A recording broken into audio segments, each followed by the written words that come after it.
আজ থেকে ওয়াদা দিলাম আর জিন্দেগিতে আমি কোনোদিন ডাকাতি করব না। হ্যাঁ মেহেরবানি করে আমার জিন্দেগির গুনাহে মাফ করে দাও আল্লাহ গো।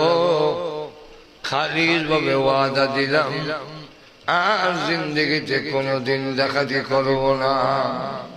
তার চিৎকার শুনে সব ডাকাত দৌড়াইছে আর কি দাঁড়িয়ে উস্তাদের আবার দলিল আয়া দেহে মুখোশ চাইনা সিটটা সিটটা তওবা করে উস্তাদ হঠাৎ করে যে তওবা করলেন কোন ফেরেশতা আইছি কোন ফিল আউলিয়া আইছি সাধারণ সাওয়ারা না না কেন কেন দেখ দুইটা খেজুর গাছ ওই দেখ একটা জিটা আর একটা মরা আর ইরাকের খেজুর গাছ আর দিয়ে খেজুর লাগানো হয় না আমরা দেশের না কুড়াতে লাগানো হয়। আমি এখানে দাঁড়িয়ে আছি হঠাৎ করে দেখি ওই জিতা গাছটার মধ্যে খেজুর হাইকা রয়েছে একটা পাখি এখান থেকে খেজুর নিয়ে মরা গাছটার মুখের মধ্যে দেয়। কৌতূহল জাগলো দেখার জন্য গিয়া দেখি ওই মরা গাছটার মুখের মধ্যে বিরাট বড় একটা অজগর সাপ হা করে রয়েছে, তার দুটা চক্ষু জোরে শুরু করতে আল্লাহ সাপটার জন্য চোখ নষ্ট নষ্ট হা করে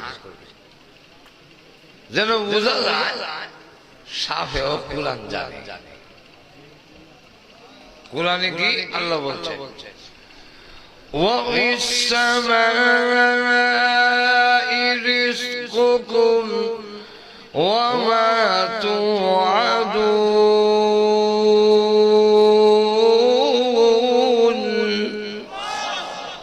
আল্লাহ বলেন তোমাদের সকলের রিজিক আমি আসমান থেকে দেই। কোথেকে দেন?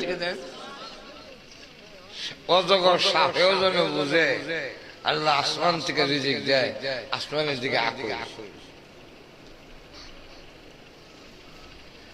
আল্লাহ রাব্বুল আলামিন ওই স্বামীর মুখে খাবার সাপ্লাই দেওয়ার জন্য একটা বাকি না ঘুমাইয়া জিতা গাছ থেকে এক একটা করে খেজুর পেড়ে সাপের মুখের মধ্যে নিয়ে ছেড়ে দেয়। এই দৃশ্য দেখে আমার ভিতরে অনুশোচনের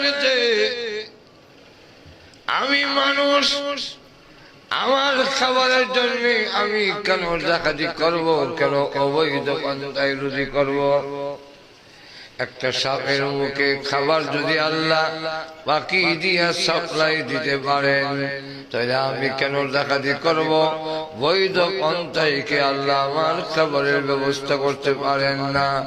তাই আজ থেকে তওবা করলাম আর জিন্দেগিতে কোনোদিন ডাকাতি করব না। তখন তার অনুসারী ডাকাতি হয়, আমরাও তওবা করলাম আর ডাকাতি করলাম।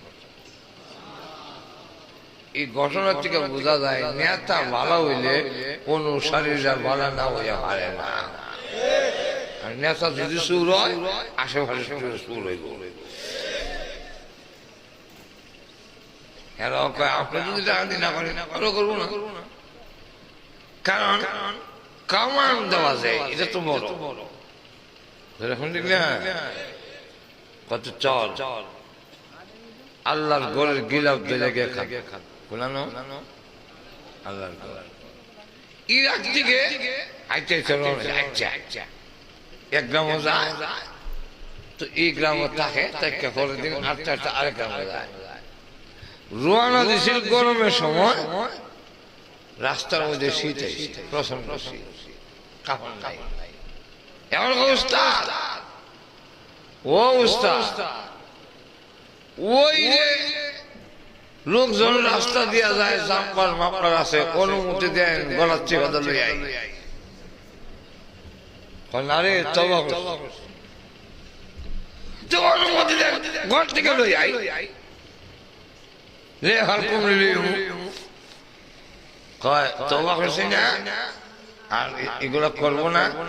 তওবা তো করছি, মইরা গেল তওবা, শীত মরুম তখন। সর্দার হয় মরতে পারি, তওবা বন্ধ করতে পারি না। আল্লাহর বিধান 3 দিন। যখন কয়দিন? 3 দিন হলে দেখে এক বুড়া বিলি লাড়ির উপর দিয়া দিয়া এই কাফেলার কাছে আইছে। আইয়া সর্দারের নাম ধরে রাখে, এমুক নামে কেউ আসনিও। সুবহানাল্লাহ। সর্দার বাড়ি আইছে, মা ও মা, জিন্দেগিতে এই গ্রামে আমি ডাকাতি করি নাই। মাগো, এই গ্রামে আমার কোনো আত্মীয় নাই যার সূত্রে আমার নাম জানবেন। আপনি আমার নামটা কেমনে জানলেন? যুবক রে,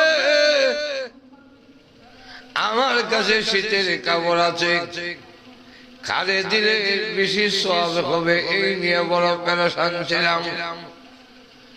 গত রাত্রে স্বপ্নে দেখি আল্লাহর নবী রাহমাতুল লিল আলামিন আমাকে ডেকে বলছেন, বলি গো, তোর বাড়ির কাছে একটা কাফেলা আছে, তাদের সর্দারের নাম অমুক নাম, ওই সর্দারের হাতে তোর শীতের কাপড় গুলো পৌঁছাইয়া দিবি।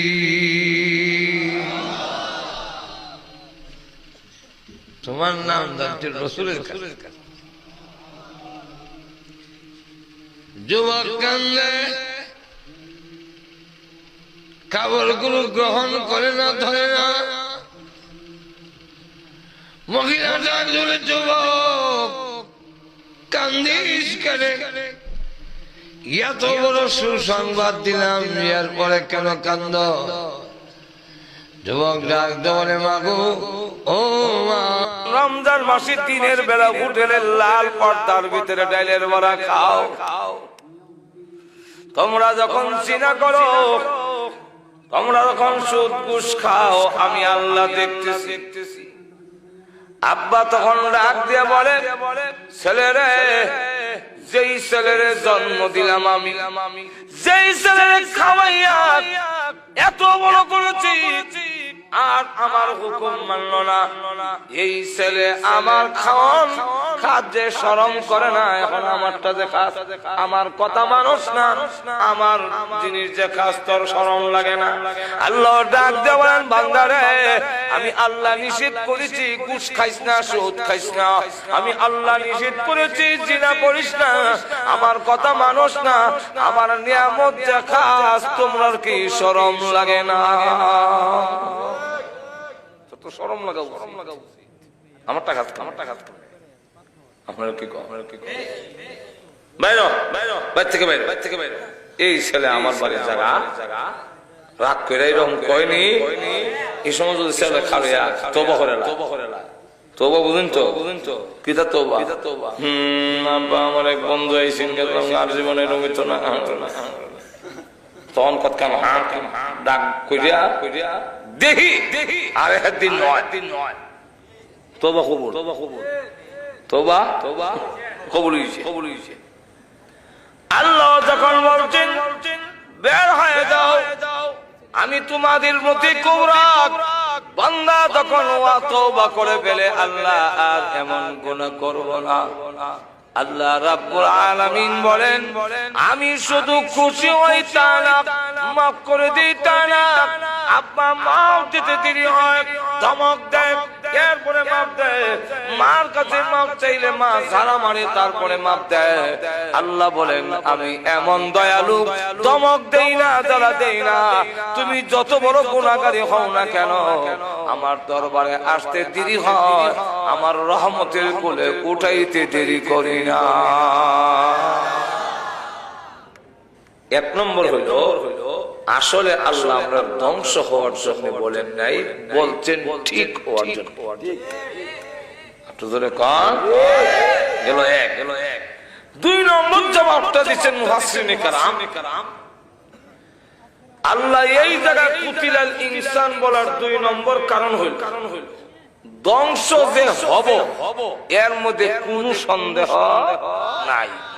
আছে নমরুদ ধ্বংস হয়েছিল, ফেরাউন, আবু জেহেল, আবু লাহাব, নমরুদের নাকে দিয়া মশা ঢুকছিল। আমি মানি না। নমরুদের নাকে দিয়া মশা ঢুকছে না, কারণ নাকে দিয়া মশা ঢুকার কথা না। নাকের উপরে চুল আছে, আছে যাক মজলিস শুনাই শুনলাম নাকের উপরে চুল, আমরা যদি কই চুল আছে, নাকের উপরে চুল নাই, বিচ্ছে চুল উপরে নাই, বিচ্ছে তাও আবার ওই যে জ্বালা হলাইছে নাকের বিচ্ছে জ্বালা দেওয়ালাইকে তো এইভাবে চুল আল্লাহ জ্বালা লাগা ফালাই রাখছে। ঈদের মধ্যে আবার একটা বীজা লাগাই রাখছে, আডা এখন ঠিক নেই।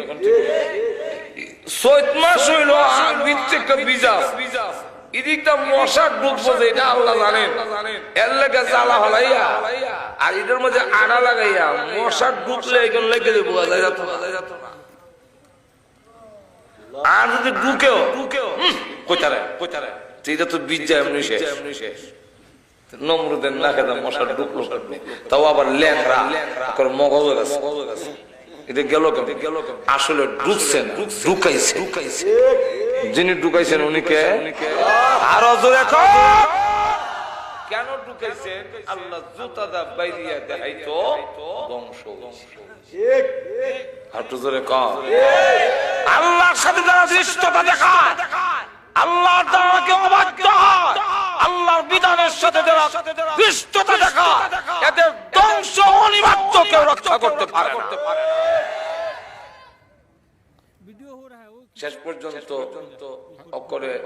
নমরুদ থেকে নিয়ে বুশ পর্যন্ত, বুশও যাইবার বেলা জুতার বাড়ি খাইয়া বিদায়। জোরে কোন ঠিক